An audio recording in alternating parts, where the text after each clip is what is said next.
Councilmember Burrell, Councilmember Wilson, Councilmember Saxton, and Councilmember Paul. I just called Councilmember Jackson, and she will not be able to join us in this meeting, so we'll make sure she gets the updates. With that, if you don't mind, I just want to basically report a couple of things, and then I want to read a statement. As of the 23rd of November, Royse City had 1,578 active cases of COVID to date. In that 7-day period from the 23rd of November to the 30th of November, Royse City increased to 1,686, over 100 more active cases. The COVID vaccine, or excuse me, the COVID pandemic is alive and well. In the county, I'll just indicate to you, they're averaging about 150 per day. So there's a lot of issues out there. Hence, the problem we're feeling with this pandemic is the reason why we need to basically provide this discussion in electronic medium. So let me read if I can for you. I, Mayor Robert Dandoy, in accordance with Utah Code Section 52-3-207, 4, have determined that conducting a meeting in the Royse City Council chambers presents a substantial risk to the health and safety of those who would be present at the City Council chambers. The basis of this determination is due to the infectious nature and potential dangerous health effect of the contacting the COVID-19 virus. There's no sufficient space in the council chambers to provide appropriate safe physical distancing for the safety of individuals who would attend. Accordingly, on December 1st, 2020, this meeting will be held electronically without an anchor location. So with that, council, what I'd like to do is I'd like to get back and finish our conversation as we're addressing proposed mixed-use development districts and addressing your questions. And we'd like to go ahead and finish with where we left off. Brian, you made a comment and you'd like to ask and make a comment relative to this. Let me just read it to you to kind of discuss it. We need to eliminate a floor level. Wants to reduce the building height in Core A from 80 feet to 70 feet. Okay, do you want to kind of just give us your thoughts on that, Brian, and we can kind of carry the conversation? Well, 60's allowed currently on the property that we're considering. Right. Or the property that's being considered. I just think that bringing it down another 10 feet would make it a little more palatable for the residents that have opposition to it. And I don't think it would impact, I mean, it's certainly going to impact, but it wouldn't have the impact on the developer to lose a level as it would if we were to push them to 60. The other thing I was hoping with your support is that we could put in the agreement somewhere that the bottom level of commercial needs to include at least 50% retail, so that we have a sales tax revenue generator on the bottom. Just some ideas, thoughts. I'll take Council, what's your thoughts on this? I think that, go ahead. No, go ahead. Ladies first. Thanks, Joe.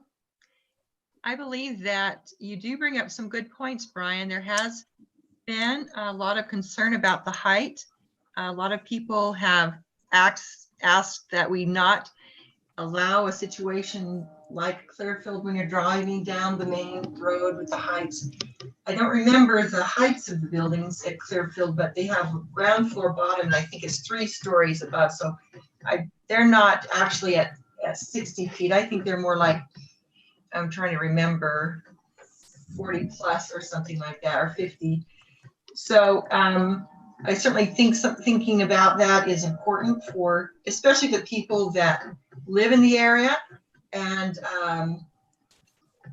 then maybe some of that can be answered as we get some impact or input from the study, the survey, and then we'll have to balance it, because the people that don't live near the area aren't going to be impacted by it as much as those that do live near the area.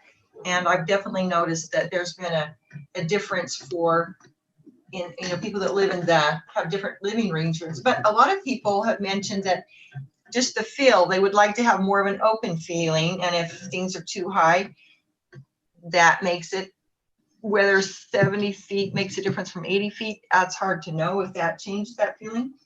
So that's kind of my input from people, citizens that I've heard. The other thing is, considering the retail, I'd like to have discussion. I think that's a very good point, because from what I understand, a lot of times when you have a ground floor only commercial, a lot of times that's difficult to fill with retail. And so a lot of times office space is placed there. And I don't know what the percentages are. I think maybe we'll have a little increased chance maybe of commercial because of the Northrop Grumman development. But definitely, I think that is something that needs to be discussed, because office space is often used to fill ground floor only commercial because it's hard to fill it with retail. So I think you bring up some good points. Those are some of my thoughts, and maybe we can continue the discussion. Okay, go ahead. Can I just ask a question as well on that same, and it's a question, it's not a comment, and maybe Steve can answer this, I don't know, but the tax, is it the same for residential as it is for commercial, for office as it is for retail? Are all of those the same type of tax generating possibilities? Or maybe I can help out with that. If you have a commercial unit, being retail, being a office space, they are taxed at 100% of that tax rate. If they are residential, they are taxed at 55%. And maybe why we're in this conversation. What's that? Isn't that if it's owner occupied residential? If it's commercial residential, then it's 100%. Correct. So primary residential is 55. So if you have a secondary home somewhere else, let's say I live in Roy, but I have a secondary home up in the valley or something like that for recreational, that is actually taxed at the 100%. But if they are rentals, then they're 100% commercial. Is that what I'm hearing you say, Matt? Yeah. So, but with the mixed use, and to go into the question with mixed use, if somebody has, let's say, ground level, and you have 4 levels, so the ground level is 25% of the building, 25% of that building is going to be taxed at 100%, and the rest 3/4 of the building will be taxed at the 75%. Or sorry, 55. at 55%. 75. Because they assume it's all owner occupied? Yeah, if they go in, I would have to double check on that aspect actually, because we didn't get into that level of detail with the Weber County that does the assessing of the property. But if they had a business in there, when they're labeled as a business, that's when it triggers that 100%. So I feel comfortable that when they label that residential being a business, then they're taxed differently. But that certainly impacts the tax revenue generated, does it not? I mean, if of all those residential. Yeah, it could. With that being that it would impact it being residential versus commercial, yes. But the way the taxes are also set up kind of fluctuates that as well, because you are going to get the amount of money that you get. I don't want to add confusion to this. The way the tax rate goes is the certified tax rate will go down every year because you're going to get that amount. So it's $3.5 million that we get plus new growth. So it does fluctuate. So other people are going to have to subsidize when that fluctuation happens. I see. Okay. That Hopefully answers that didn't cause a one lot of, questions. And I was just going to make a comment on that, Matt. When I called the Weaver County office, they were saying that if you bought a home and rented it, then it would be 55%. But if you bought a home and it was a second home, like you weren't going to rent it on a routine basis, then it was 100%. And so people that have rentals pay 55%. That's what they were telling me. Maybe we can because it's verify that. maybe. That's yeah, not been my experience as a landlord. My Yeah, experience is if it's not your primary residence, you pay the 100%. Because At it's least that's the under- way in Cache County. because it's under your name, and so it goes into that You only get secondary. one home. primary residence. Yeah, but there, right, Matt, there is a difference between what the city would generate off of office space versus retail. Meaning we'd get, if it's retail, it would still be taxed at that full 100%. But in turn, we'd also be generating sales tax revenue dollars. Now, is that not right? That's right. yes, you are correct. You would get a portion of that sales tax. So you would get basically a 0.5% of every of the sales tax collected. So talk to me about office. Are they not generating any revenue if it's office space? There's I guess there's a possibility that they're generating revenue in the essence that we're collecting property tax off of them at the 100% rate. They would have to sell a tangible good in that office space to be able to collect sales tax. When you say tangible, Matt, like an insurance office or That- an accounting office? Yeah, Is let's that just take an tangible? insurance office, for instance. They're selling a service to the public, so no sales tax is collected off of that service. But if you were to go in there and buy a calendar or something, Right, but not so you're the, talking very, very minimal, but not very the minimal. insurance sales. Correct. The insurance, the bread and butter of that organization is not sales tax generating. Right. But if So an I office understand is- then that makes more sense what Brian is asking that we. Correct. Yes. Go ahead, Steve. Well, just to put it in perspective, if you look at the strip malls north of Harmon's and south of Harmon's, how many of those are retail versus office? Well, none of them are office, are they? Well, I mean, you got Wasatch Physical Therapy that's taken up quite a bit. You've got hair cutting salon that's taken up quite a bit. I mean, And those are services, those are not retail. right. Then you go down 1900 West, and again, you start looking at the strip malls. There's a lot of office space. So to say that 50% of that bottom floor has to be retail, knowing what the retail market's going is down because of website purchasing, you may have 50% of all retail required space vacant because no one's coming.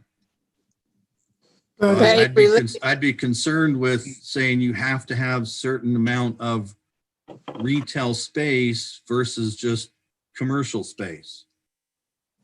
But Randy will know more than I do, but that's just a thought from, life according to Steve. Well, and I wanted to speak to the height because everybody I've talked to, and everybody talks to whoever they talk to, they have not been concerned about the height because it's on the east side of 1900, which you have 1900 and all the businesses that are on the west side of 1900 is a buffer. The majority of those houses that back up to 1900 aren't even going to see that. And so, you know, their biggest concern was is if you're going to have height, keep it on the east side of 1900 away. So you've got a pretty sizable buffer between any height of buildings and residential. It's not like they're building a junior high in their backyard. You know, we heard a little pushback from that, but you know, these are quite a ways. You're talking 2 city blocks away from any housing, and there's potential of 3-story buildings behind them as a buffer. I don't know. We come down from 12 stories. When we were researching this, I did not find anybody that commented on the concern about the height on the east side of 1900. That's why we kept it there. Randy, you want to make a comment? Yeah, a couple of comments here. First of all, one of the things I think we're missing here is we're talking about revenue generated. Okay, let's take downtown Roy today. Right now in downtown Roy, let's just take a block. Let's take the block where Arby's and the cafe, the restaurant are at. That area there, that corner probably has maybe 5,000 square feet, maybe 6,000 square feet of commercial. And I don't know what the revenue generate is, but generally you can figure when you look at statistics, generally retail will generate about $300, maybe $250 to $300 a square foot. So if we have 6,000 square feet of retail there, we may be getting 6,000 times 300, if my math's right, about $1.8 million in revenue, of which if that's the sales tax, we get 1% or 0.5%. So that means we would get off of that development, maybe $9,000 in actual sales, plus there'd be some property tax. When you build a multi-use development, you got to remember what we're going to do is you will add a bottom level floor that will be equal to that 6,000 square feet, maybe even larger. I agree. We should make sure that that commercial that's put in there is a good commercial use, and we should do something with retail. But what you're forgetting about, now you're adding 3 other stories or 4 other or 5 other stories on top of that generates revenue you don't have today in the property tax and the other values there.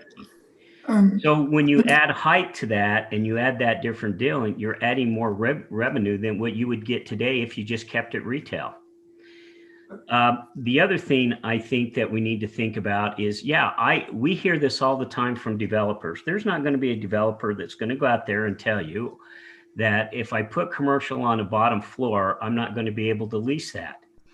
They're right. They're not going to be able to lease that when they build. They're going to lease it after the building is complete and the tenants are in the building, because they've generated a market for commercial needs. I can take you to developments throughout the state and show you where commercial has gone on the bottom level of a multi-story building. Sometimes there is some office users that go in there.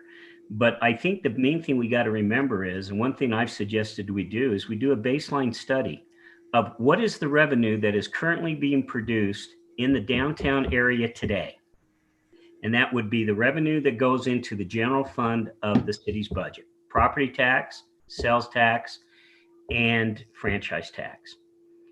Then when a development comes in, we need to look at wherever that development's going to go, what is it going to replace, and how much value is that going to replace?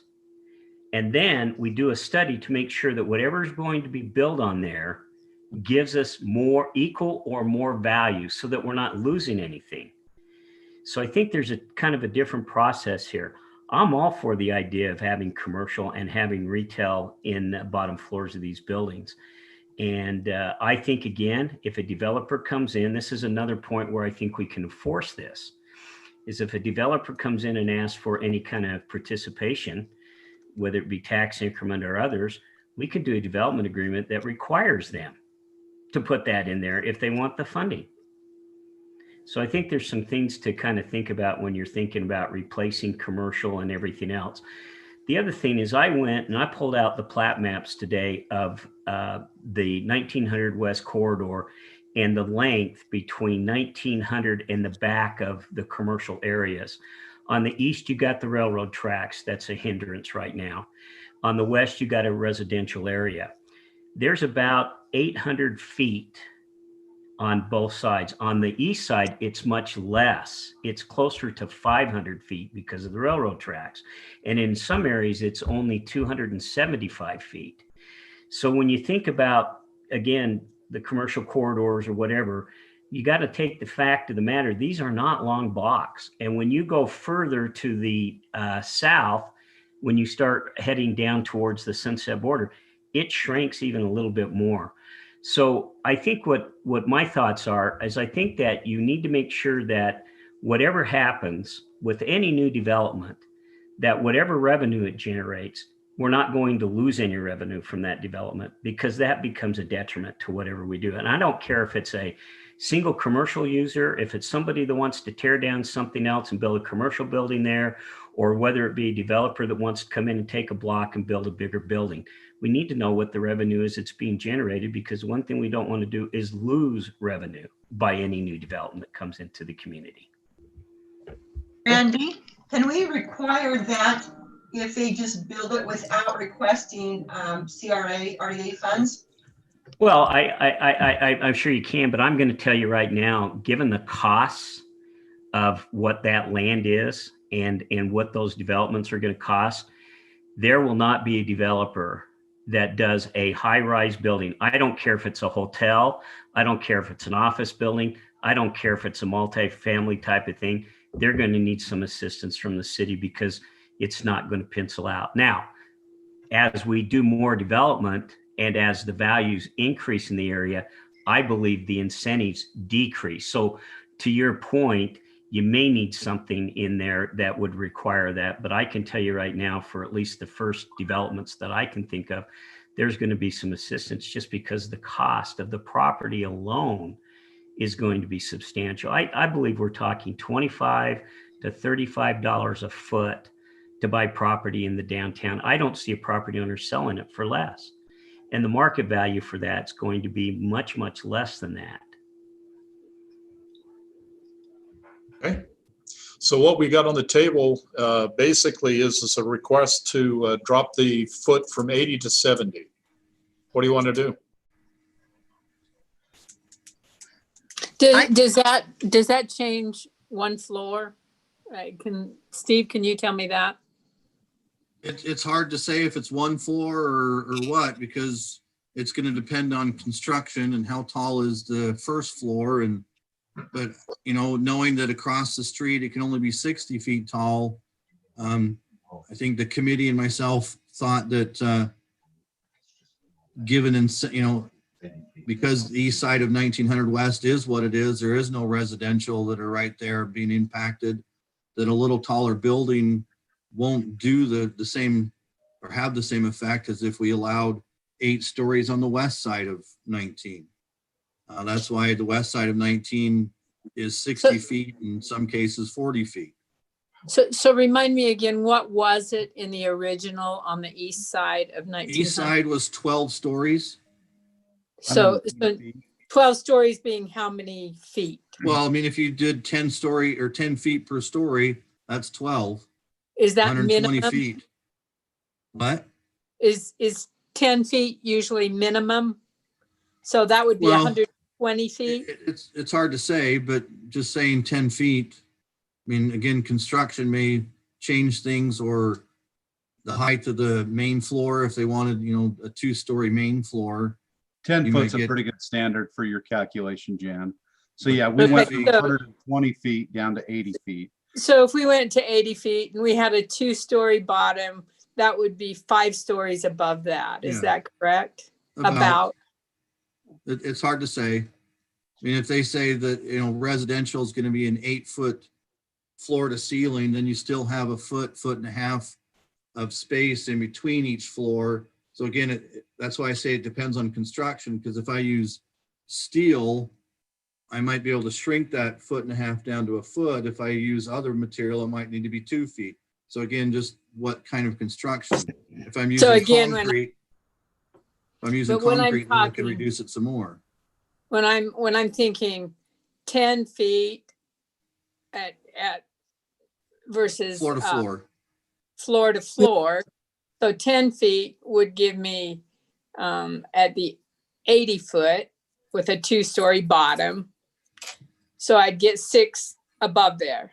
But if I go a 12-foot ceiling, then that makes a lot difference. But 70 feet now gives me only 5 stories above there, at the very maximum.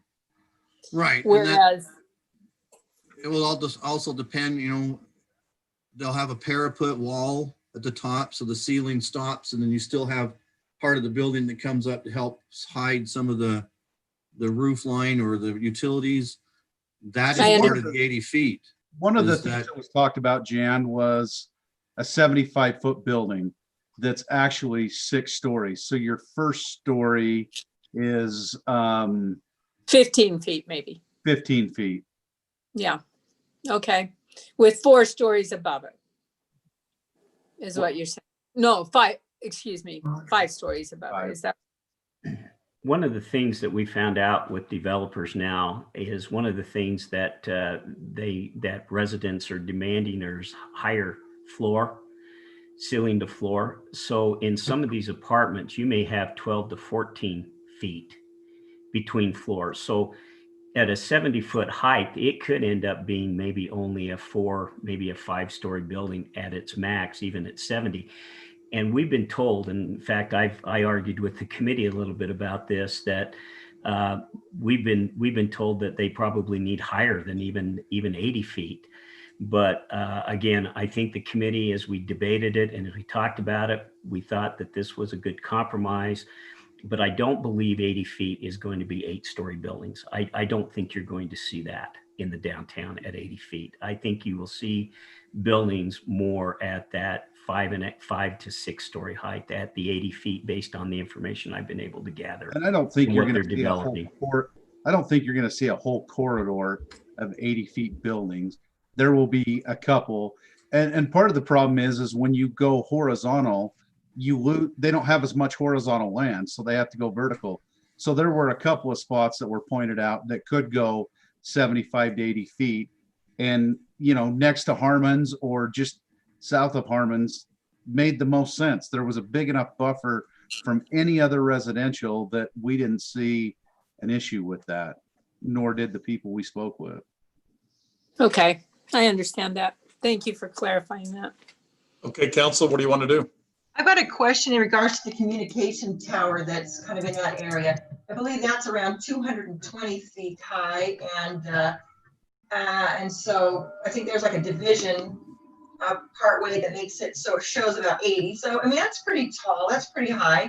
And how will that work with some of this development? How does that come into play with some of this? Communication towers are under a different section of the code. I think the question is, does the communication go through there? I mean, does it create a barrier to communication? If I'm understanding you right, Diane, is Well, that that's correct? part of it, but they also have large guy wires and, and I don't know and I'm sure a lot of it's where the property is purchased and, so if they were to have a development, I guess they'd have to just purchase that property and then try to relocate that tower, I guess, or, I'm just wondering. Well, Under current standards, that tower wouldn't allow to be there anyway, because there has to be a clear fall. So if the tower fell, it wouldn't contact the building. That's right. And I think the other thing is the technology for communications has changed significantly since that was gone up, that there probably would be other ways of being able to handle that. It might be even that it might be able to be put on top of a taller building and still function well. But you are right. If whoever, and I'm sure that that's part of the deal with whoever buys that property. If a developer were to come in and buy that property, then that developer is going to have to probably work out with that owner whatever obligations there are. Sometimes those leases by those cell companies are 25, 30-year leases, and they continue to renew. So my guess is that would have to be purchased, and it would have to be dealt with whoever wants to develop that property. But I used to do that way back when. I used to find cell tower locations. And so I'm somewhat familiar with the technology that particularly what Verizon uses. But that technology has changed so much that really a tall cell tower like that is no longer needed. Okay. And when you say it could go on the top of the building, would that add to the height? Well, it could, and that's one of the things that it might do. But again, I don't know. Again, it depends on the kind of technology. If it's a simple antenna type of thing, where the equipment might be put in a floor, that could be one of the things that might happen. Is a developer might, and that might be one of the things a developer could come in, ask, and say, "Would you give me another floor so that I've got all of the communication equipment on that floor, and then all I've got sticking out of my building is an antenna?" I see. That could be something that might be looked at. But again, not knowing what's on there, I know counting it because I did one day. It looks like there's about 7 to 10 users on there, but I don't know who they all are. But that will have to be dealt with any development that's done on that property. Okay. I understand that there's like a 99-year lease. One of those people are like a 99, and so I guess as long as it's transferred, it's Yeah, not a it'd problem. have to be transferred. They'd have to work something out with whoever those leaseholders are and what their needs would be for that to come down.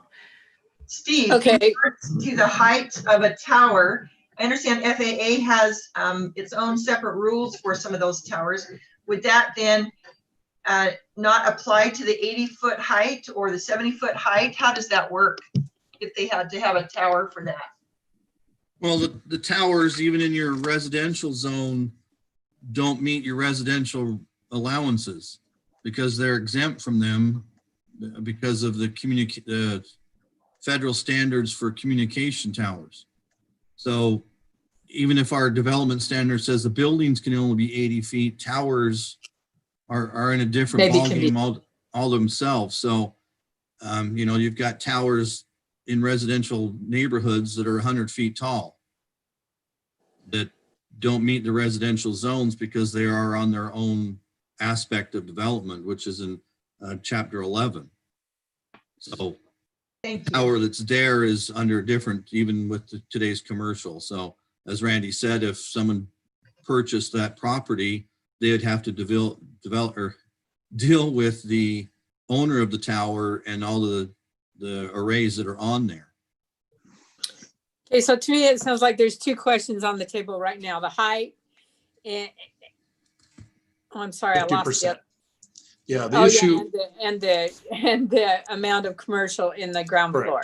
Correct. So Go ahead. just for me, I would say to me, 70 to 80 doesn't make a whole lot of difference. That's just stating from Jan Burrell. Okay. As far as the commercial versus retail, I didn't understand there was a difference there. But, I can see where a commercial would not be as revenue generating. However, it would bring traffic into the area, so it might be revenue generating. I would say that we have to have some retail. I don't know how much.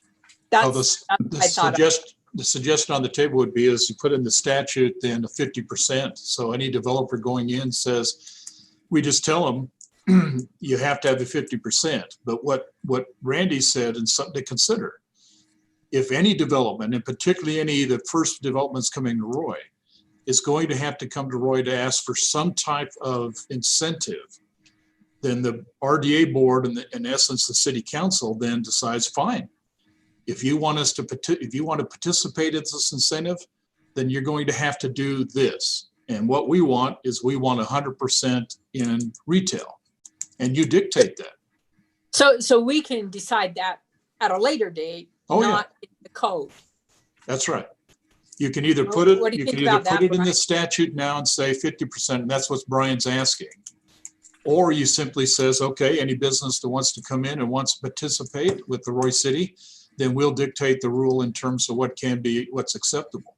And he's saying, and it really is the way it is, if you want some type of tax incentive to help in this process, then here's our stipulation. We want it 80%, we want it 50%, we want 100% retail.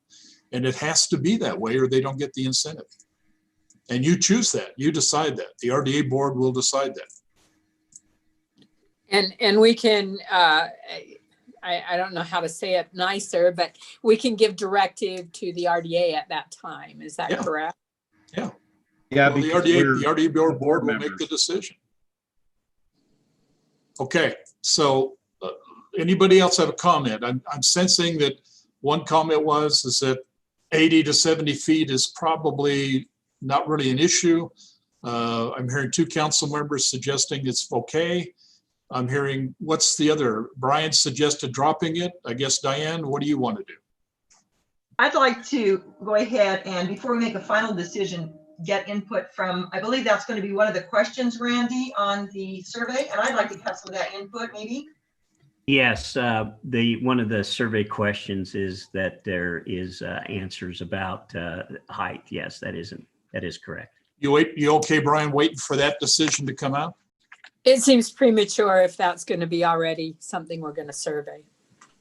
Oh, You okay yeah, with that, Brian? yeah. Okay. And what about, just a word, and then I'll stop. Wouldn't it be more upfront of the city to put the 50% in the statute versus wait to see if they come to us for incentive dollars That's for us to take any action on? That's I part mean- two of the question. So I guess the council, you just need to decide. You can wait for them to come for an incentive, and we indicated that's going to happen, probably the first, second, third, probably almost every one of them, or you can just simply put in the statute, we want 50%. What do you want to do? I think it's a balance that we have to be careful, because if we mandate it, do we potentially lose developers? And if we don't mandate it, do we potentially lose revenue generating? I would rather not tie my hands now. I'd rather like to make a decision when we find out what they're looking at doing.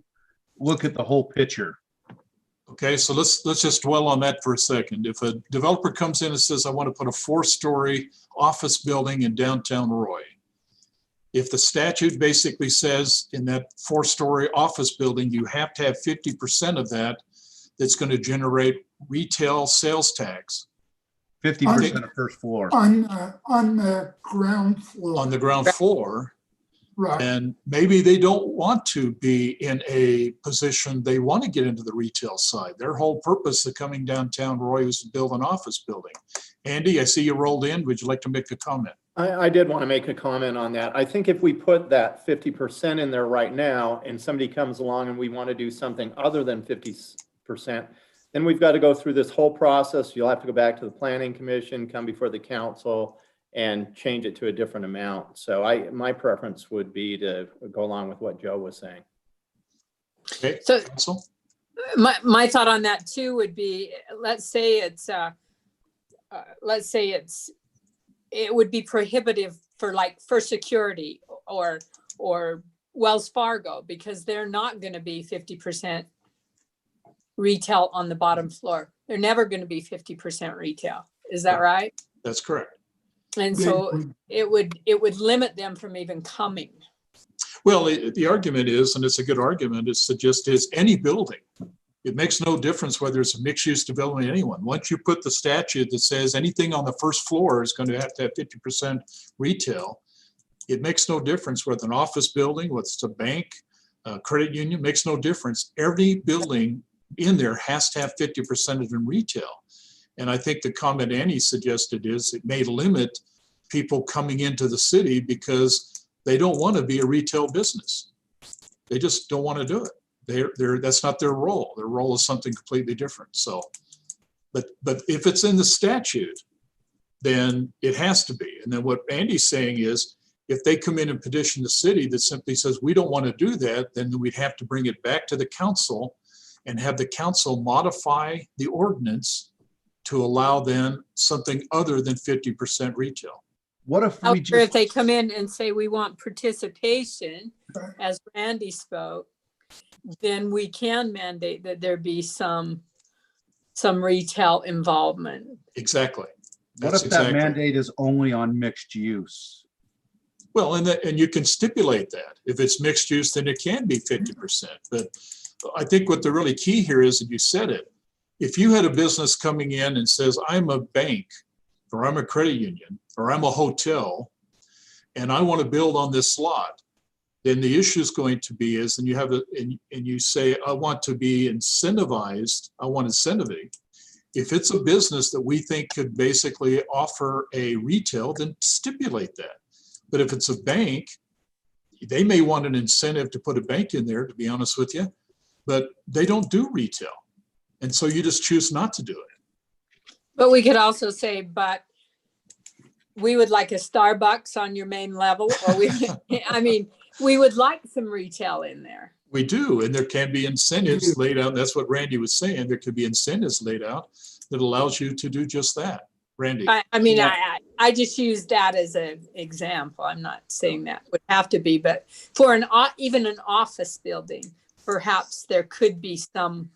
There could be a coffee It can shop or be. something like It that. can be. Mayor, maybe let me suggest this to the group. One of the things I've been thinking about that we needed to do is to put together, I'll call it, for lack of a better word, an incentive policy.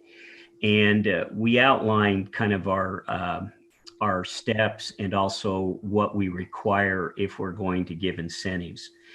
And to me, I think we could pretty well maybe put something in that policy that would address this concern that the council has, given the fact that if the redevelopment agency were to participate in a project, that we would require the following.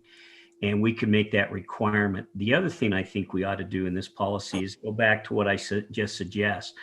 I think that one of the things we should do whenever somebody comes in and wants to develop, we need to do what I call the economic benefit analysis. And we need to look at that and determine what is the benefits that this development is going to bring to the city in order for the city to participate in that development. And we start with the idea, what do we already have on that property? Is that property already producing $20,000 in revenue to our budget? Okay, then the first thing we look at is we're not going to do anything if we're going to lose money on it.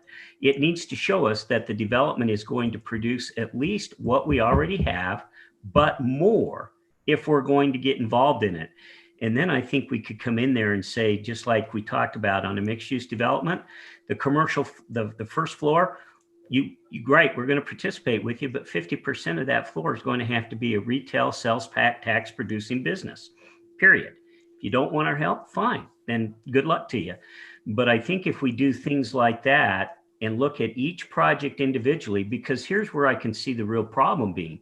Let's say you get one of these small little property owners that wants to come in and do something new, but they're not the big developer. We may impact their ability to develop their property.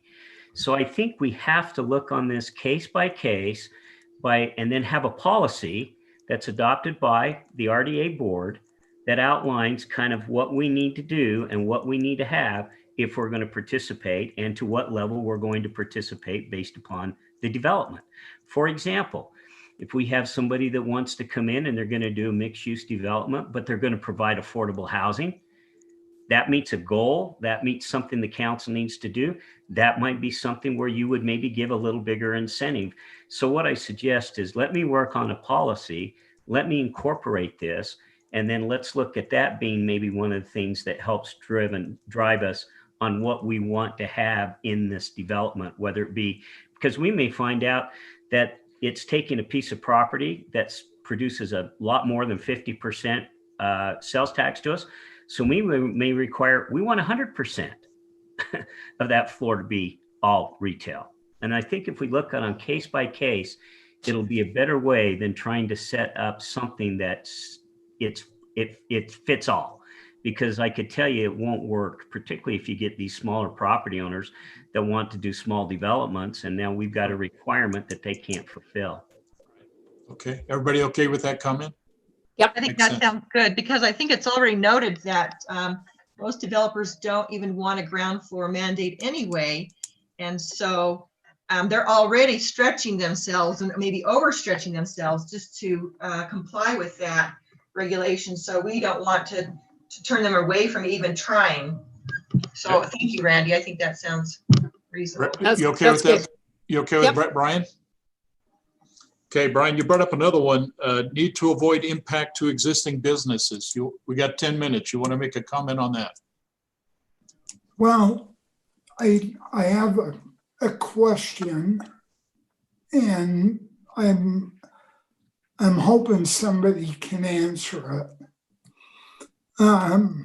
But what we've heard from 4 or 5 businesses that maintain that they'll be impacted if this zone is put in place. Okay. And they've either read letters, had letters read, doesn't matter. We know that this is their feeling. My question, I guess, is how is this indirectly impacting these businesses? And why are we hearing from some of our long timers on don't do it? Steve, I think maybe a question there is, and that's a good question, Brian. In your opinion, what impact, Steve, does this ordinance have on an existing business? Right. I'll take anybody's answer. Well, Go ahead, Mayor, Steve. I guess what is the impact you're talking about? If all of a sudden I spoke to Joe Fowlers the other day, one of the owners of Burger Bar. He asked kind of the similar question. I said, okay, how many residents live around you? And then if all of a sudden there's a development of 5 acres that brings in, and these are large numbers and may not ever exist, but brings in 200 residential units within walking distance. What effect will that, or what impact will that have on his business? What impact will that have on Walgreens? What impact will that have on Harmon's? That all of a sudden you're putting in a large residential development that doesn't exist now within foot traffic of your business. Now, if impact means to what extent are they also going to have to accommodate and come to today's standards? Well, again, with Burger Bar, they've been non-conforming since 1973. Have they changed much in that 60 plus years? Or 50 plus years, sorry. No. I mean, again, if he wants to change his building, he just has to come to the standards of today. And today's standards, he has to use brick, stone, stucco, or some sort of decorative cinder block, where the new code would allow for those same materials plus wood, metal, and a few other things. So in essence, will he be impacted? Unless he tears down his building, the only impact is anything he builds new. But it would have to come to some standard anyway.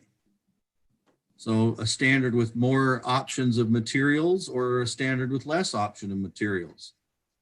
So I guess the question is what type of impacts are you thinking? Because you go down to Restaurant Row in Layton, I'm sure, all those restaurants like Olive Garden was probably one of the first ones. They probably weren't too happy that Red Robin and Buffalo Wings and Texas Roadhouse and all those other restaurants came within 5 blocks of them. But I'll guarantee you that they're happy now because that is a busy place at 5:30 any time of the day or any day of the week, sorry. Because everybody knows I can go down there and get just about any type of food I want. So some impacts are great and some impacts are small. Randy, you're going to make a comment.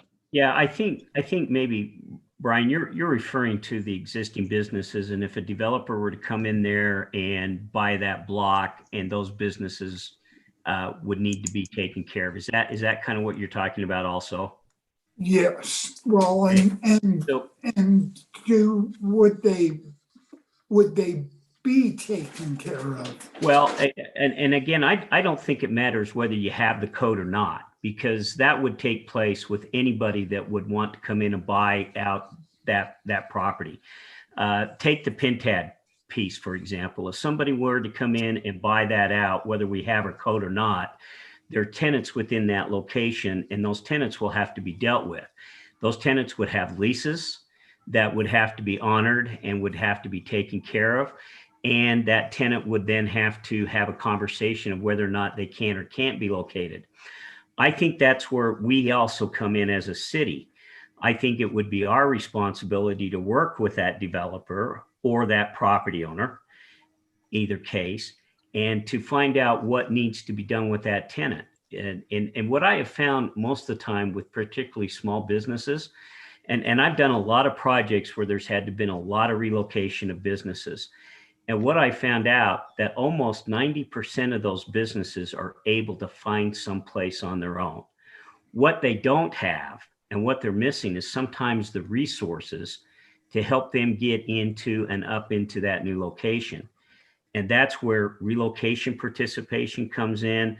That's where other things come to happen. So I think the answer to your question is yes, those businesses will have to be taken care of. I think what you just spoke to, Yeah, I don't think it matters whether you have the code or not.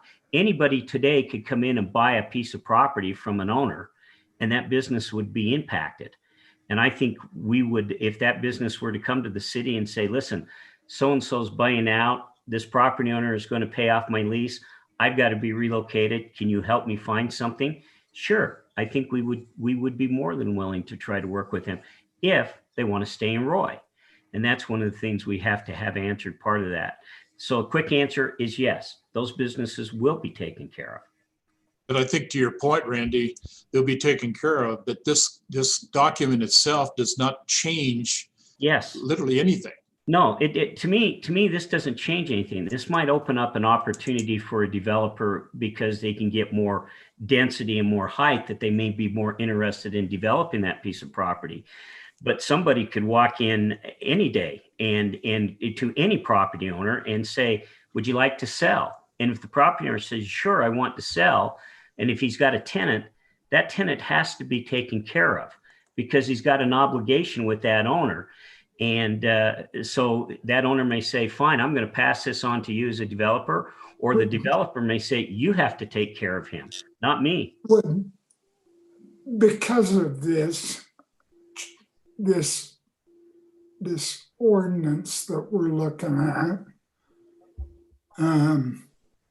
would they be impacted in a way of saying, now that this is in place, you have to make X changes to your properties?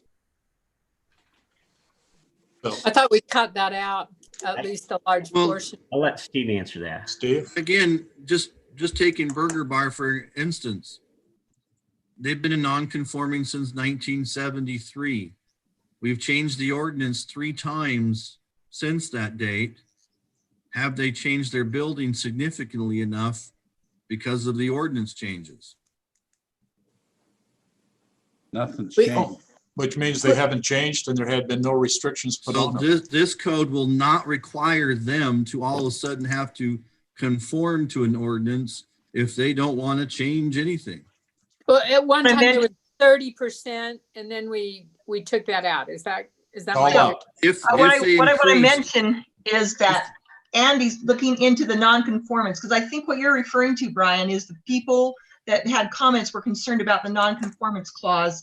And so Andy's looking at our current non-conformance clause to see how that is affected by the chapter 13 because of some of the other requirements. And so I think that's your issue, and that's in the process of being looked at. That's probably the key thing that they were referring to in those letters. Okay, Brian, we are out of time. Are you okay with that answer? Okay. Yeah, Council, we're 5 minutes out. Let's go ahead and shift over to our next meeting. I appreciate that. We got at least 2 or 3 things here resolved. We've got some more. Jan, we do have your questions coming up on our next meeting. It's So okay. if you'll watch for Maybe those. some of them have already been answered. A so couple of them did, so that could be helpful. that's okay. Thank you. Okay, we'll see you in a couple of minutes.